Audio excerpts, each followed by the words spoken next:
Takulandirani ku presentation yathu ya utatu wa Mulungu ndi Trinity part 2.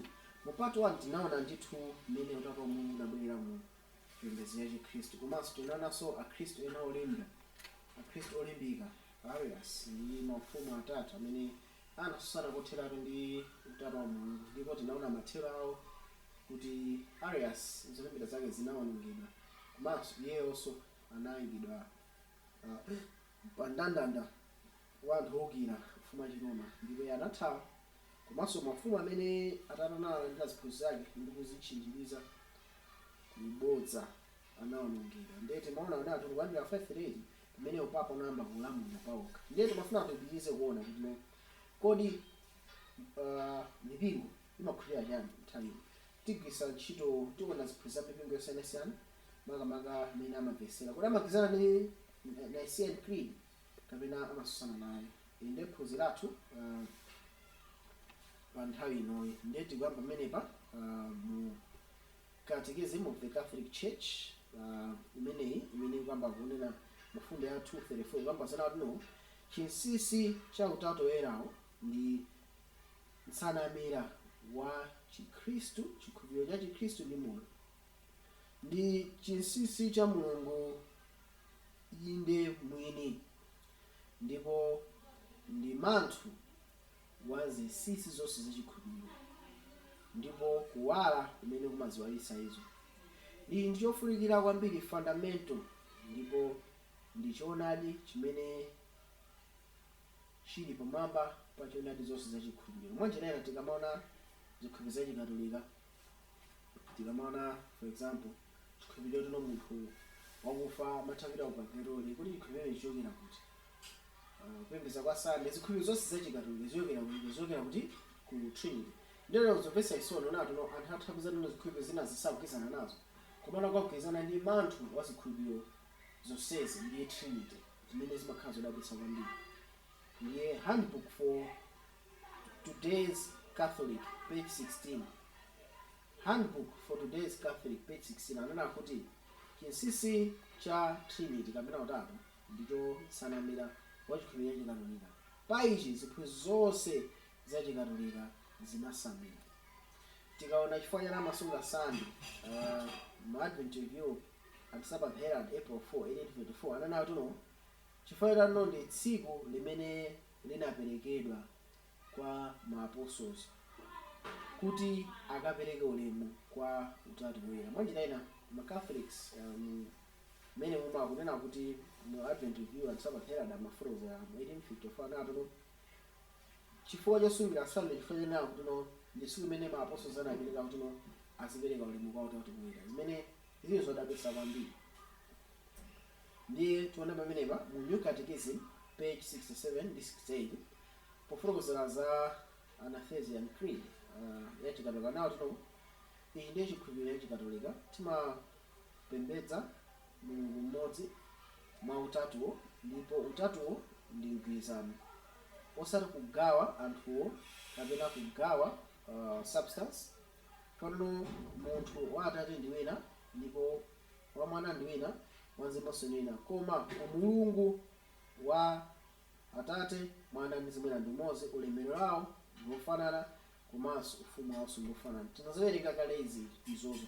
So izi zikupezekanso mu New Catechism imene ikugwirizana ndi the Anathesian Creed imene inabwera mu zaka za 500 AD pamene akhristu anabweranso na zaka mbiri za ndithu za Khristu zimene chichi. Ndiye ndiwafuna kuona kuno oweruza chapter 2 verse 17 tikama werenga Bible ukuze imene paona kuno ana Israeli zinagweranso zinthu zofanana ndi zimene zochitika mu Khristu. Oweruza 2 verse 17 anthu anatumikira Yehova masiku onse a moyo wa Yoswa.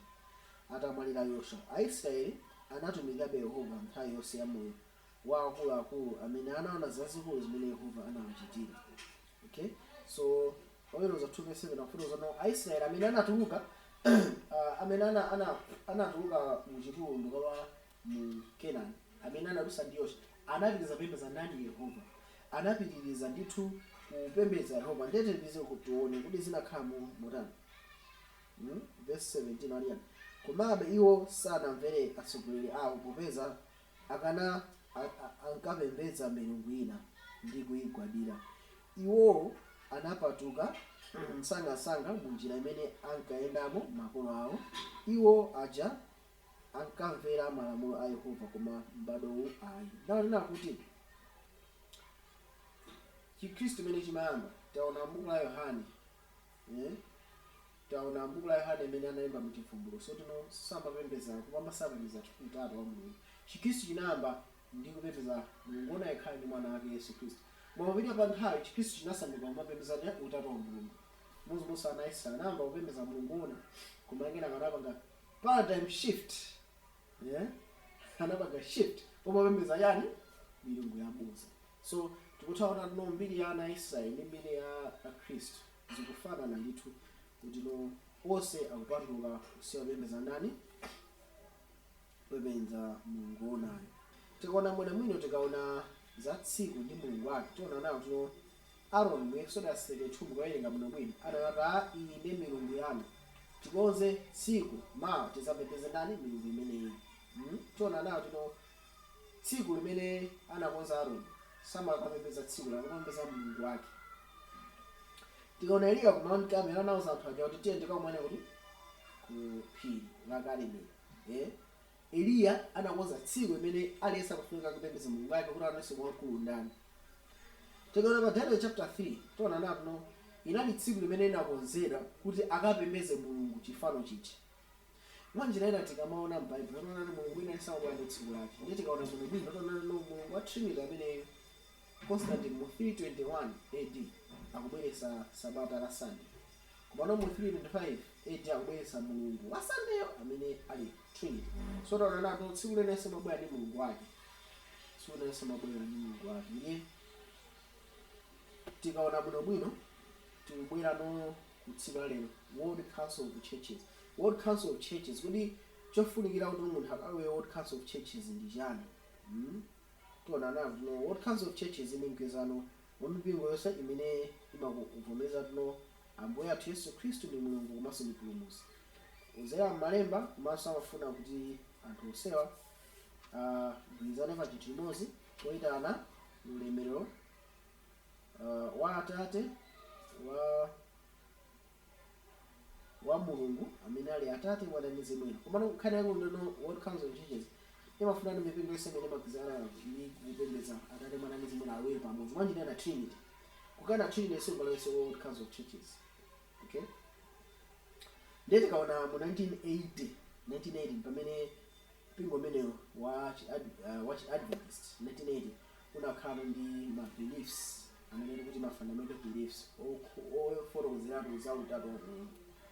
Ndi pamenepa belief number 14 akufotokoza sonena kuti mgwirizano muthupi mgwirizano mwa thupi la Khristu mpingo mgwirizano umene uli ndi mawu ake mu umodzi mwa Mulungu wautatu.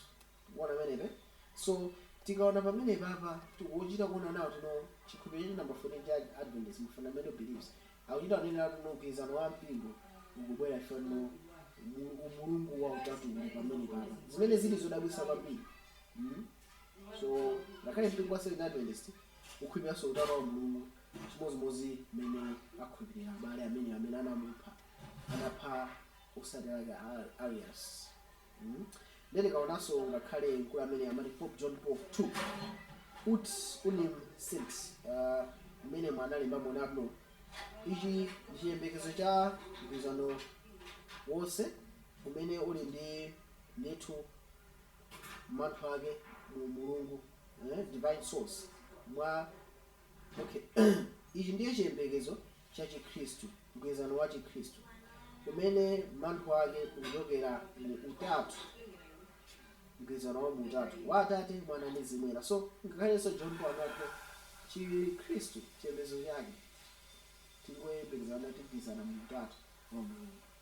So atambiri ukamakamba za wanthu God apa konda ukamazana yeah nkhani ndi side issues nkhani ndi side issues nene ndifuna tione mlaliki wa utchuka ameneyo pali mlaliki wina wotchuka amene naye samafotokoza mgwirizano ameneyo ndiye anafotokozera ndithu amene analemba the purpose driven life Rick Warren ngati mukumuziwa anafotokozera za purpose driven life ndiye mumve zimene anafotokozera timvere.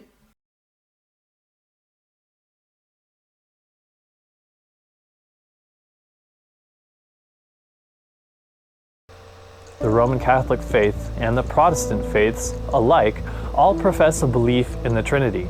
Pentecostal, charismatics, evangelicals, fundamentalists, Catholics, Methodist, Baptist, Presbyterian, on and on and on. Well, they would all say, we believe in the Trinity, we believe in the Bible, we believe in the resurrection, we believe salvation is through Jesus Christ.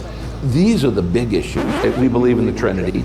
These are the big issues. The whole world may be converted after the order of Satan, but Sister White warns, but what will the end be? And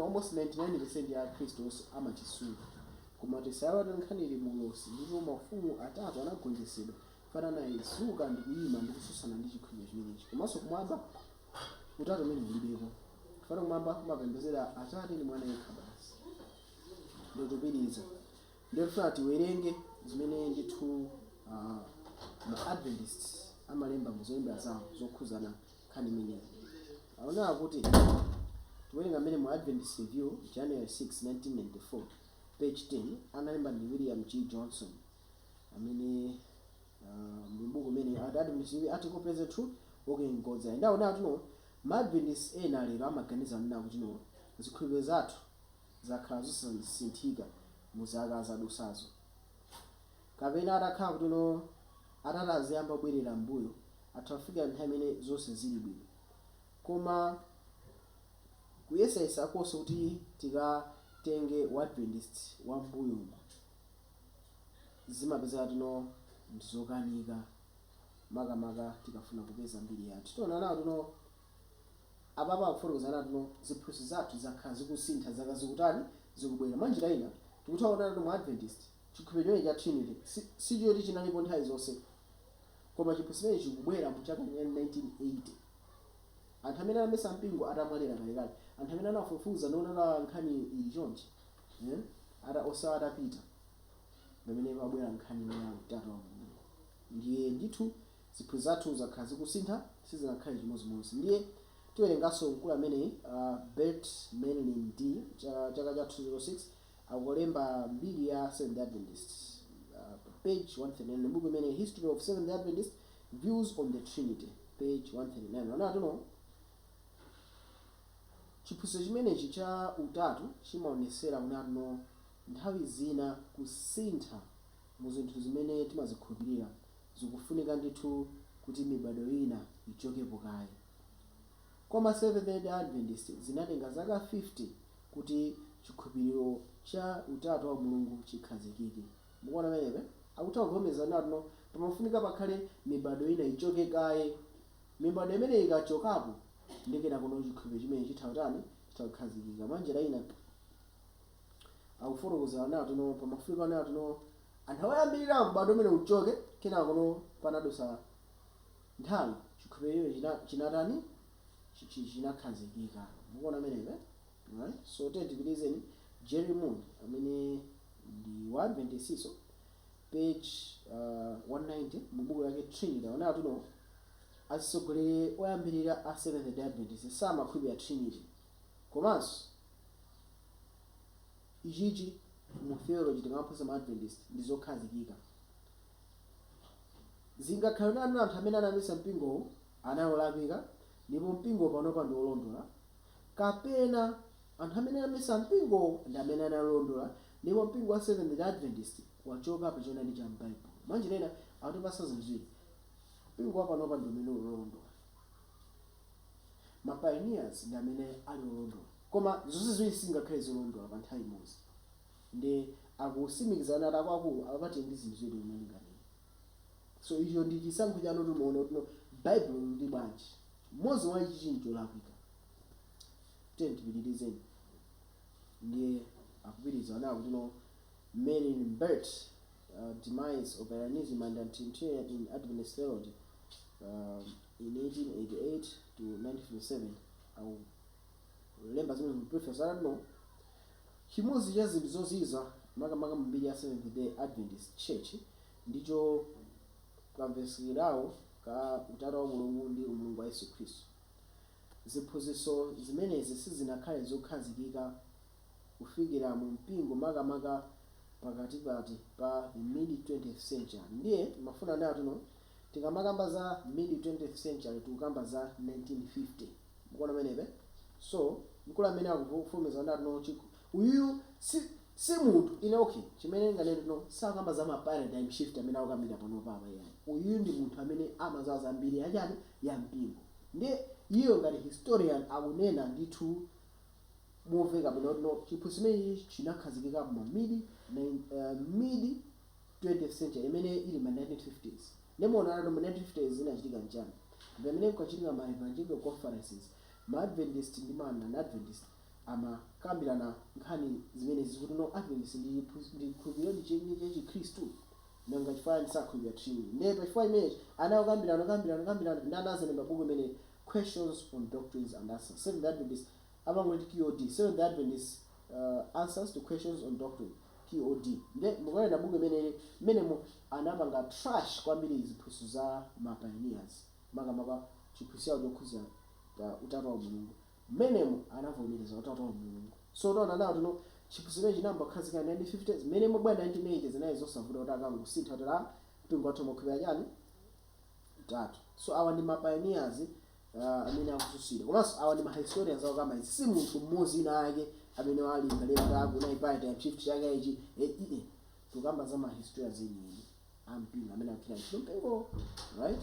Ndiye tikuthaona tuno iwo afolokuzira chonchi. Ndiye mafuna tiwerenge Marian Bert mkulu amene buku lake lomwe ya Demise of Arianism and Trinitarian Adventist Theology anayimba mu page 47 to 48. Anawo tino mpingo unamba kusintha pang'ono mu 1930 kufikira 1950 kufikira kuti unazakhazikika mu chiphunzitso chodziwika bwino cha Chikhristu cha utatu wa Mulungu ndi umulungu wa Yesu Khristu. Koma mu nthawi imene ma 1940 gulu linamba kuchuluka limene limakhulupirira mu utatu wa umulungu wa Yesu Khristu makamakaso ndi umulungu wa utatu wa Mulungu.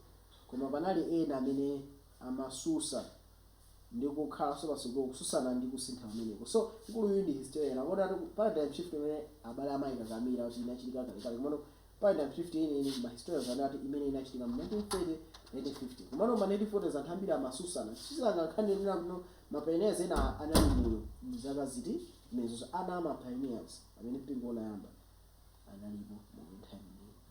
So Ministry of Healing page 409 paragraph 2 akubiza funa tuno buga ile naye wana tuno chidziwitso cha Mulungu ndicho sanamira wa maphunziro osoona ndi ntchito zonse zolungama. Ichi ndicho khali chimene chingatichirize ife ku mayesero.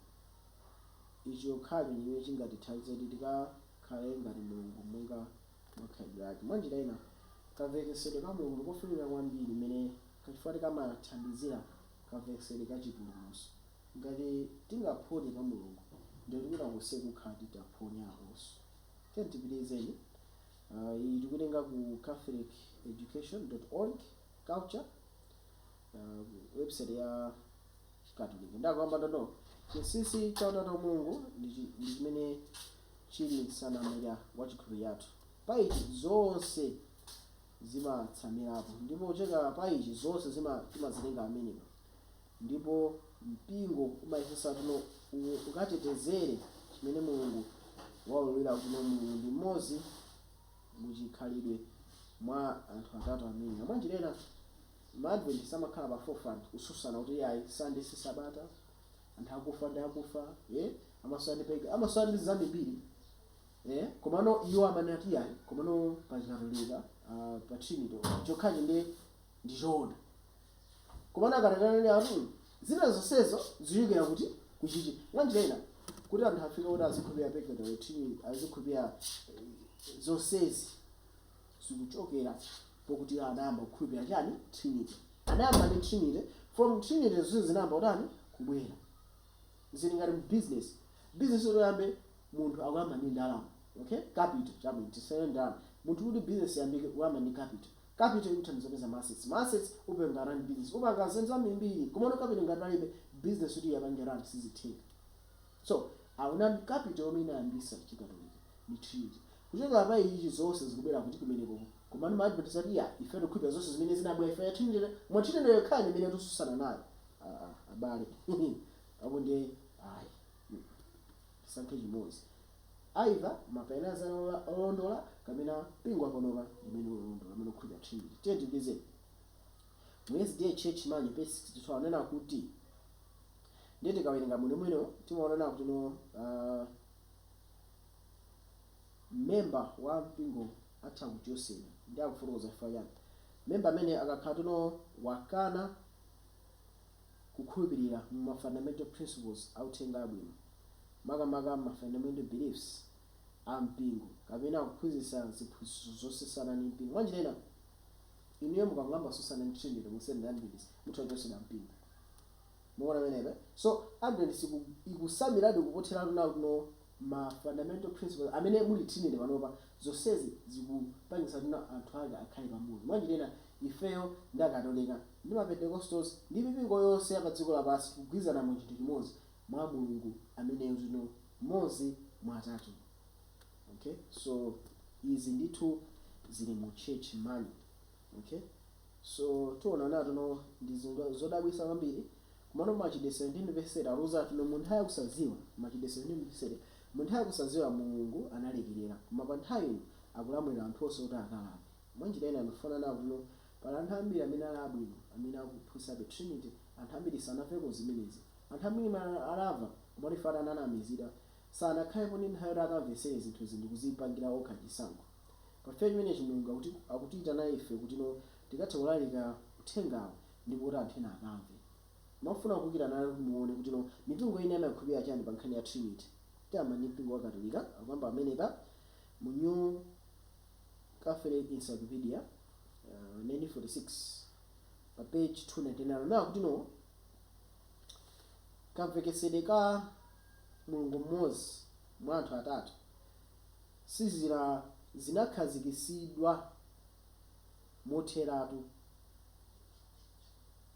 koma sizinalipo kufikira mu 4th century na akamakamba 4th century ndota akamba mu zaka za 300 okay ndakufotoza no mwanjira ina 4th century akamba nthawi ya 325 AD ija imene kunaenda century nde mwanjira ina ona no utatu wa mulungu meneyo isanafike nthawi imeneyo sizinali zokhazikika mwanjira ina kuvomerezana no ma apostles samakhulupirira zinthu ziti imenezisi okay naona no koma mwa ichichi tifuna nayo kuti no kamvekesede kamene ka utatu wa mulungu okay makamaka kwa anthu amene ma apostoli achina Paulo James ndi nato pakati pa ma apostoli panalibe china iso chimene chingakhale chimayandikira kapena kumveka motero so makatolika achita kuzira kulanda akulu tikaona achina Paulo tikaona achina apostoli onse achi nkhani ya utatu wa mulungu zoti amayikhulupirira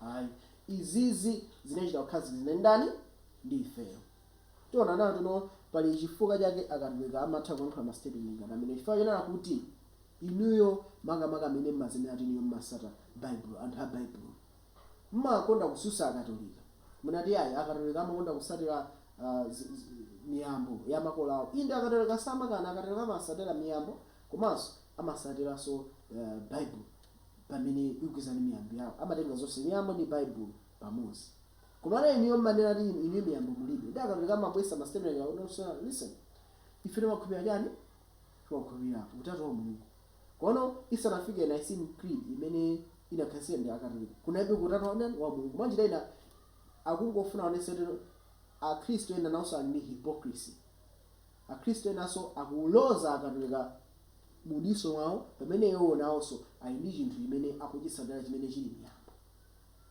imene baibulo sinakambepo.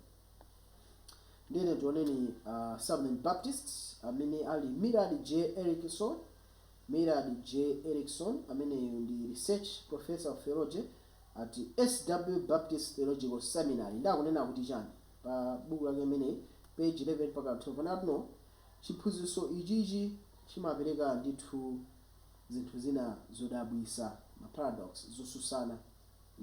Ndakunatuno chinali ndithu chiphunzitso chimene chinakambidwa ndithu ndi mpingo, koma ndi chiphunzitso chimene ndithu chimabweretsa kusamvetsetsana ndi kukangana kwambiri, komanso sichili chofotokozera mwa mvemvemve mwa chuchuchu pena paliponse m'Baibulo, komabe chili chotandilika konse monga ngati sanamera wa Chikhristu, ndipo ndi chiphunzitso chofunika kwambiri chikhulupiriro cha Khristu. Mwaona amenepa, so akuvomerezana yakwaku uyu ndi amene amaphunzitsa Baptist aonera akwaku chiphunzitso chimene ichi Baibulo sichikupeka pena paliponse mwa chuchuchu palibe. Fane ngati Trinity tiliyoona Mulungu Mzimu ndi Mulungu, na Mulungu afunika azipembedzedwa. Bible verse imene mapemphero onse tinoona mwamba amapembedza Atate ndi Mwana. Yesu anatuza ife tizipemphera kwa ndani? Kwa Mulungu kudzera mwa dzina lake. Komano Mzimu ina sakupembedzedwa, Mzimu ina alibe mpando, okay? Mzimu ina sitonapo verse ndi imodzi yomwe imene Mzimu ina akuyankhula ndi Yesu, akuyankhula ndi ndani? Akuyankhula ndi Atate. Palibepo.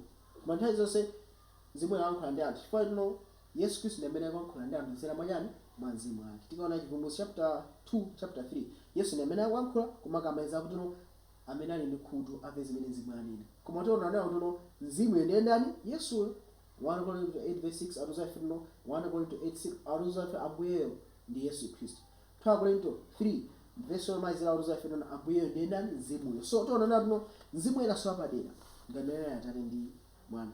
Mzimu ina ndi moyo wa Mulungu umene ukupasira kwa ndani? Kwa inu ndine. So chiphunzitso chimene chachilendo kwambiri ndo yakuvomerezera akulu nkhani Bible muja khangati mujani mulibe. So tionene kumeneko Basic Theology by Charles Rice page 80 ndi page 90 amene muchaka cha 19 nawo to amene so ndo mpingo ina ndakufotokozana kuti pali zikhulupiriro zambiri zimene zimalandira ndi ma avangeli amene sizimaphunzitsidwa momveka bwino mu malemba, komanso pabenso mavesi ake kuti angaperekere kumeneko. Mmodzi mwa ndi chiphunzitso ya utatu wa Mulungu chimene chingaperekedwe monga chitsanzo cha izi. Taonenadi kuti Bible silimakhala momveka bwino ndithu makamaka mwa chiphunzitso cha utatu umenewu, ndiponso palibenso ngakhale lemba limodzi komano monga ngati ngati pali umboni tikufuna umboni onena kuti ndithu kunena momveka bwino kuti pali Mulungu mmodzi amene akhala mwa atatu. Ndipo chimene tafotokoza ichi ndithu tikususana ndithu kunena kuti ngati pali chinthu chimene mavesi ake sitichipeza mu Bible ndiye kuti sitingathe kuchifotokoza. Zidakhala tino ndi chonchi nditi bwezi chisakuphunzitsa Bible. Mwanjinena mkulu aona kuti okay pali zinthu zina Bible muchani mulibe koma taziphunzitsani. Uwona menebe ndiye akuti no pali mavesi ena for example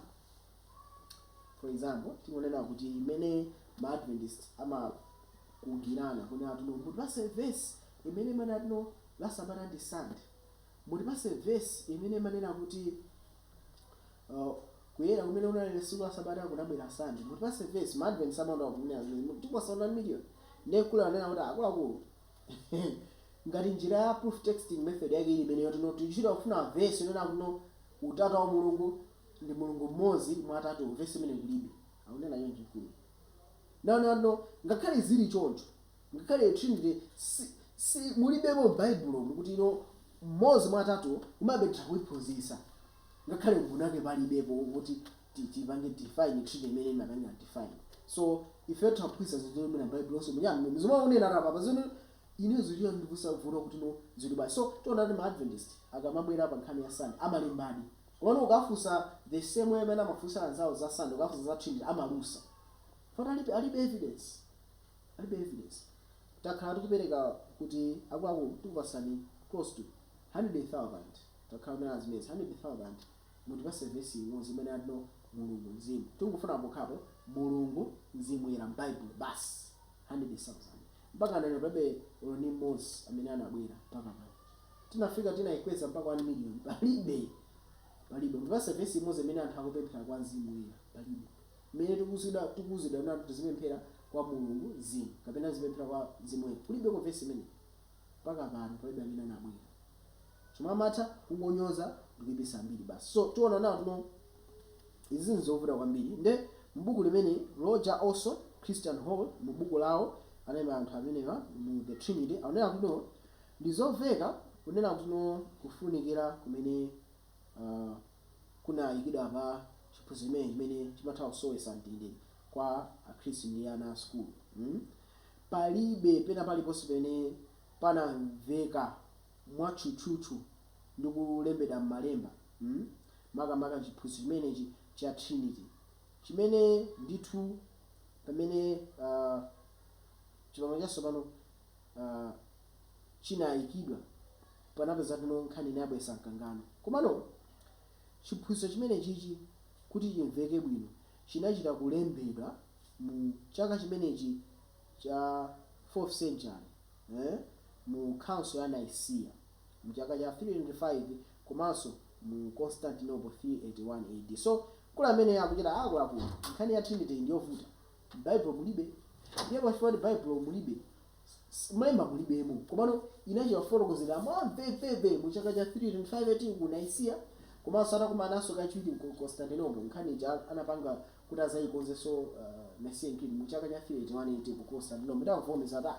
nkhani ifeyo titakugwadirayo komano inafikirayo bwino. So akhristu akuvomereza ndiudepo tino anthu okutino amakhwira chine akukakamira kuti umbono wako ulipo komano anthu amene ali matheologians akuluakulu akuti umbono pochani palibe chabwino. Taona anthu amipingo ina ndiyotene mpingo wa Seventh Day Adventist mu chaka cha 381 pene anayika kuti ziphunzitso zawo za Trinity analemba kuti chani Modern Adventist Review volume 158 number 31 page 4 mu chaka cha 1981 akuti chani ngakhale palibe vesi limodzi limene limafotokozera za utatu timangoganizira kuti ndichoonadi chimene anthu a Bible analemba ndipo kutchulapo kangapo ndi mwachikhulupiriro chokha chimene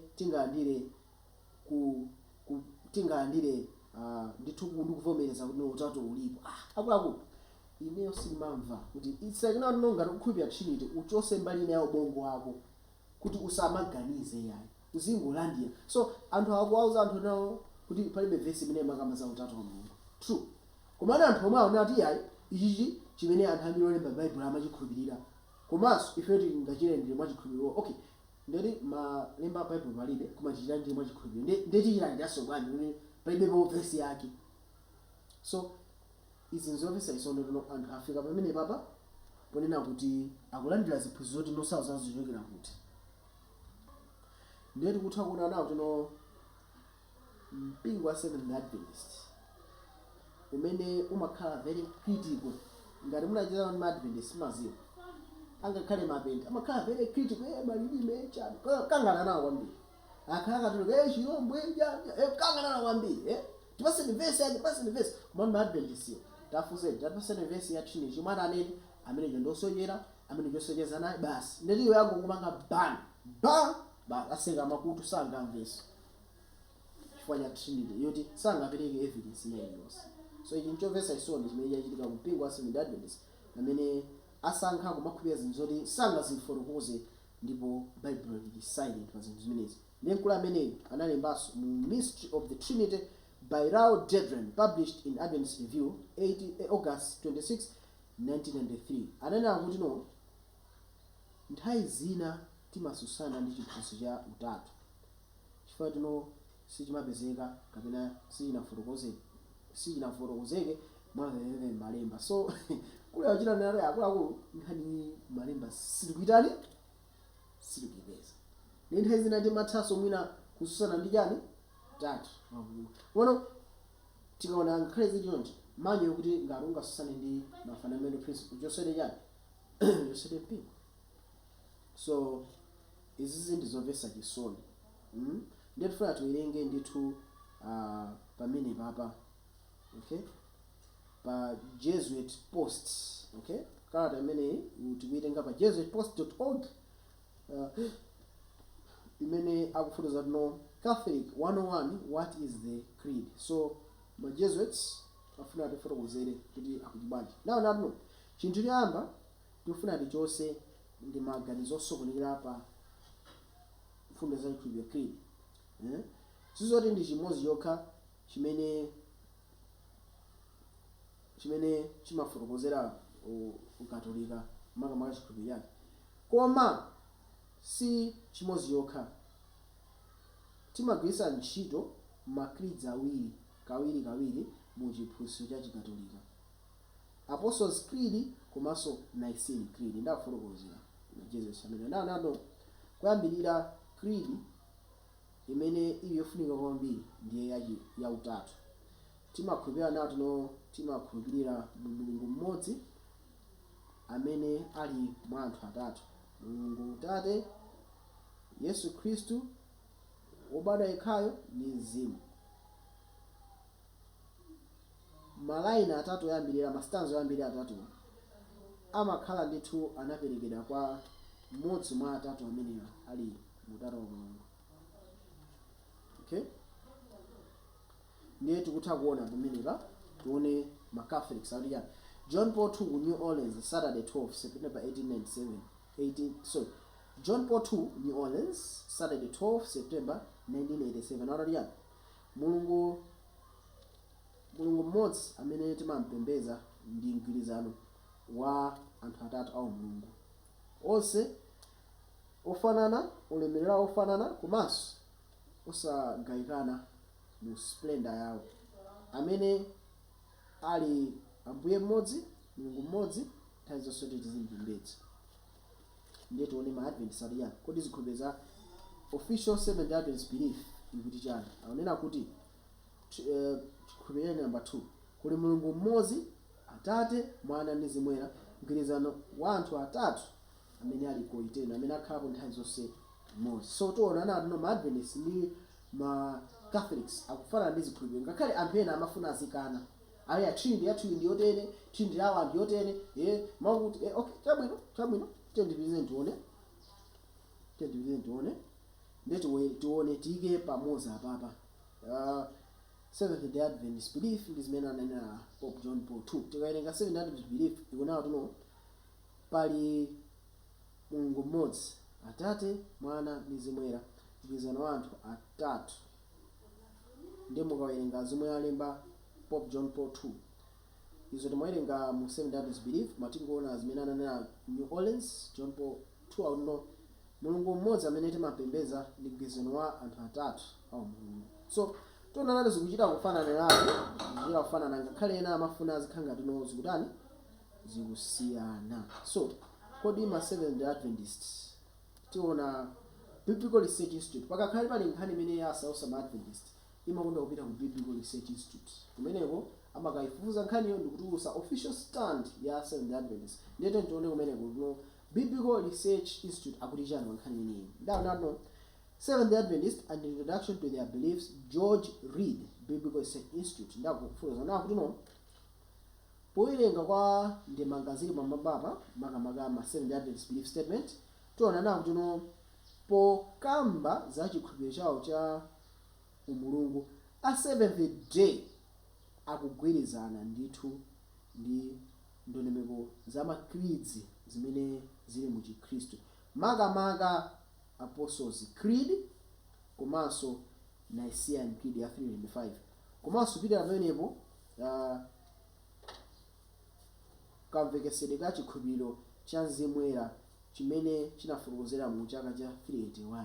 Siya so kana kuja kuli matipo. So iyi ndi biblical research. Ini ya munthu akana ngati munthu pebe vuto kumene kamba za mpingo mukane ngati munthu palibe vuto. Mbona ngati mpingo wa Seventh-day Adventist kuna kuti no kugwizana ndi Nicene Creed ya 325 AD imene inapangisa Arius ndi anthu omusatira achosedwe apangidwe kuti nosaziphedwa, imene inapangisa ma 3 horns azulidwe ulonso unafunika zimenezo kuti nyanga kolonga za limbana ndi anthu amwamba ndi kuwalemeza.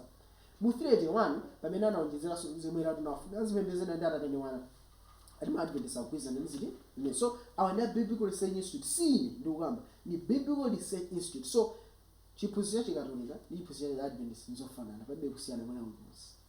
So munthu ngati kumalayi kuno kafuna azikana athakana mono mpingo ukuvomereza zimenezi palibe kusiyana. So studying together kuwerenga limodzi Mark Finney akuti chani. Mark Finney m'buku lake mu page 131 akuti chani. Pali ziphunzitso zina zimene timazigwira mofanana ndi Akatolika. 1 umulungu.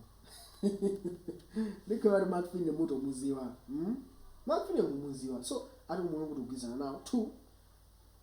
2 kubada mwa namwali ngakhale sakugwizana mu Immaculate Conception kuti Maria analowera Adventist sakugwizana nazo zimenezo mwagwizana nazo kuti no Maria analidi namwali. 3 kufunika kosatira mulungu. So izi nzikhulupiriro zimene ma Adventist sakugwizana nazo ndi ma Katolika umulungu. So Trinity ya Chikatolika ndi ya Adventist zofanana. Wina asamabwe kuza kama zambiri kumano kuntundako Adventist ndi Katolika ndi ndende church pankhani ya Trinity. Mina tiwerengeso ndithu Handbook for Today's Catholic page 11 aonera kuti no chinsisi cha utatu ndicho sanamira waziphunzitso za Chikatolika. Paiji ziphunzitso zonse za mpingo zinasamira pamene. Ndetoone pamenepa mu Life magazine October 30, 1950 page 51 anakamba za assumption of men. Ndawo ndatuno adani athu amanena kuti no tisagwirisise chiphunzitso chimene sichinafotokozedwa mwamvemvemve malemba. Koma mipingo imene inatuluka mu Katolika iwo onso achita chimodzimodzi agwirisisa ziphunzitso monga utatu wa Mulungu pamene zinthu zimene zipalibepo ndithu malemba makamaka ma Gospels amene ali Marko, Mateyu, Luka, Yohane. So Akatolika kuchita challenge. Ma Adventist amayikonda ija ya Sabata kuti ataonani Akatolika ndi amene akunati Yohana sentha Sabata choka Sunday bwera la Sabata. Akatolika apa ma Adventist zimene amazikonda kumano ikabwera pa utatu alipe. So ndimunena this challenge ngati tingapitirize ku fotokozera izizi Akatolika kuchita kupanga challenge mpingo naliwonse. Ngati iwo mungamanena Akatolika kuti iwo amapanga zinthu za Bible mulibe inunso mupanganso chimodzimodzi pokhulupirira atatu a Mulungu muchita chimodzimodzi. Fada akuchita challenge ya Maria izi Bible muliyani mulibe. Koma wina akubwera pa poera ndi ayi Bible zilimu. Zodabwisa. Nde tona nawo tino ma Adventist kwambiri anaukira kwambiri kalata imene ya allowed ato C. Fatino mfundo ya 237 makamba za Sunday. Ndiye ma Adventist kwambiri anaukira amene buku. Kumano kumapeto sana ukireko. Tikuona pemphero imenero imene mapempherera kwa utatu wa Mulungu. Palibepo wa Adventist mozi namuna anaukira mbali imene. So tiwerenga lodato C. Kumapeto kwake akuna kuti no pemphero la mgwirizano ndi chilengedwe nano Atate tikukupembedzani inu ndi zolengedwa zonse.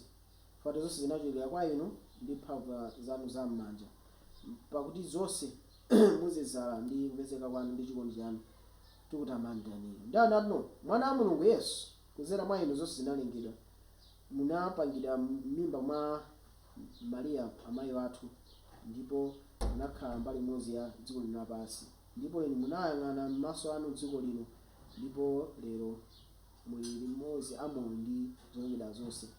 Kwa inu ulemerero unakwera tikulemezani inu. Ndapeza inu Mzimu Woyera kuzera makwala kwanu umapitiriza kusogoza dziko lino ku chikondi cha Atate ndipo umapitiriza kukhala pamodzi ndi chilengedwe ngakhale chikulira ndi kubuwula.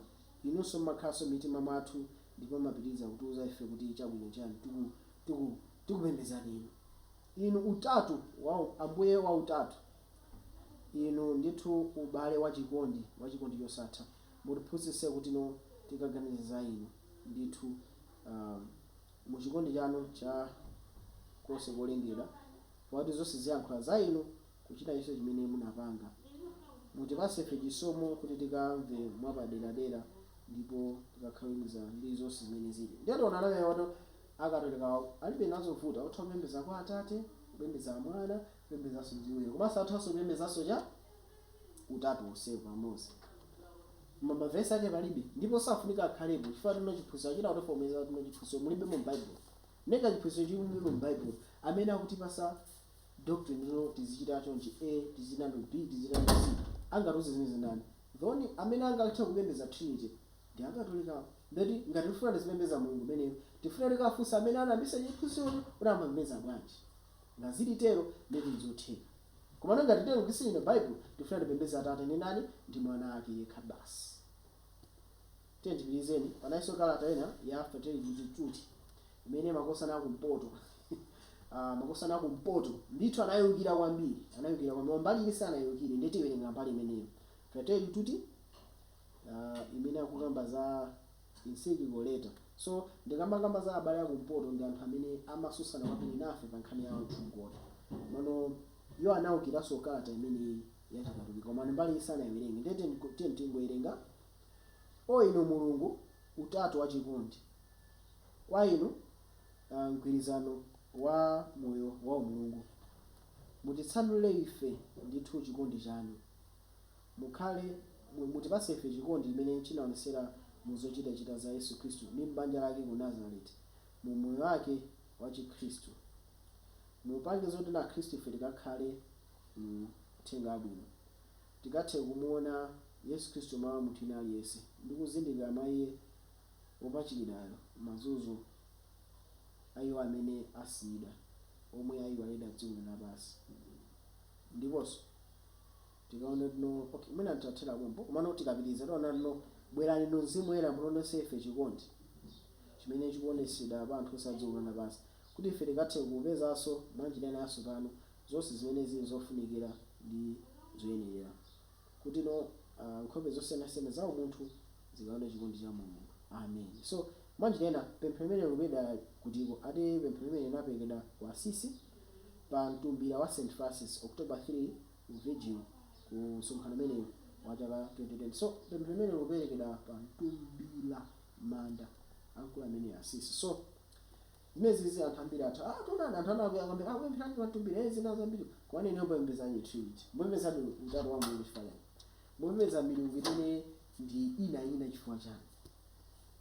Ndiye ndioneni pamenepa yani chapter 16 Bible kuti chani pa nkhani imeneyi Yohane 16 verse 1 mpaka na 3. Bible likuyendabe mulunjika kuzonabe Yohane 16 verse 1 mpaka na 3. Bible nayo tuno ine ndakuwuzani zonsezi kuti musakhumudwe. 2 iwo adzakuchotsani m'masinagoge mwawo kunena zoona nthawi ikubwera imene aliyense amene adzakuphani adzaganiza kuti akutumikira Mulungu. 3 iwo adzachita zoterozo chifukwa sanadziwa Atate kapena inenso. Tikuona pamenepa. So anthu amangokwiya anthu amangodusa ndi kukwiya nafe chifukwa tikufotokoza zinthu poyera koma nkhani ndiyoti Yesu anawusira kuti anthu adzachita izi chifukwa sanadziwa Atate ndi nani ndi Mwana. Chomwe anadziwa ndi Trinity basi chimene akatolika ngakhale afotokozana chimene chili m'Bible muchani mulibe. Tithere pompa mafuna kukukuuzani lino kunena kuti mulingalire muzama. Tawerenga za Katolika, tawerenganso za Adventist, koma sitinasiye anthu amipingo ina. Tawerenganso za mipingo ina, tawerenganso zimene ma Pentecost zanena. Uthenga wapita kwa aliyense. Kodi tikhulupirira Mulungu amene amakhulupirira makolo athu achina Paulo achina Yohana, tikhulupirira Mulungu ameneyo kapena tikhulupirira Mulungu amene anabwera mu chaka cha 325 AD, Mulungu amene anazawonjezeredwa kuti akhale kwa chitatu wake amene ali Mulungu mzimu. Tikhulupirira amenewa amene mu chaka cha 500 AD anazakonza nato osewa ni Mulungu mmodzi matatu osewa ni wakoitenos. Tikhulupirira zimenezi kapena tikhulupirira zimene Bible atiuza kuti pali Mulungu wona yekhayo amene ali Atate wake wa Mbuye wathu Yesu Khristu. Tipembedza kuti Atate ndi Mwana wake, tisankha kuti tikaziwe Atate ndi Mwana wake kapena tisankhani kuti tikhale akhungu ndi kukakamira ziphoso za anthu. Ili ndi pempho kwa inu, mulingalire mozama ndi kuyima pachoonadi. Mulungu akudalitseni ndipo tengani uthenga wa Yesu kwa ena.